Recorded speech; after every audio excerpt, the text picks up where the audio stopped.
ഈ ലോക ജീവിതത്തിൽ നേടുക, നിന്റെ മരണശേഷം അവസരങ്ങളില്ല സോദരാ.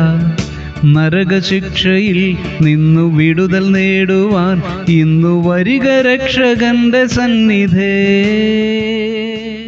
വെളിപ്പാട് 20:14 മരണത്തെയും പാതാളത്തെയും തീപ്പൊയ്കയിൽ തള്ളിയിട്ടു. ഈ തീപ്പൊയ്ക രണ്ടാമത്തെ മരണം. മരണത്തിന് മുൻപ് അത്യാവശ്യം നേടിയെടുക്കേണ്ടത് എന്താണ്? പലർക്കും ഉത്തരങ്ങൾ പലതാവാം. നല്ല വീട്, ജോലി, സ്ഥാനമാനങ്ങൾ, ഇങ്ങനെ പലതും. പക്ഷേ എന്തൊക്കെ നേടിയാലും അതിന്റെ ആയുസ് നമ്മുടെ മരണം വരെ മാത്രമാണ്. അപ്പോൾ ഈ ലോക ജീവിതത്തിൽ അവശ്യം നേടേണ്ടത് നമ്മുടെ ആത്മാവിന്റെ നിത്യമായ രക്ഷയാണ്. പാപിയായ മനുഷ്യന്റെ ആത്മാവ് ഭയാനകമായ തീപ്പൊയ്കയിൽ എത്തുമെന്ന് ഈ വചനം നമ്മെ ഓർമ്മിപ്പിക്കുന്നു.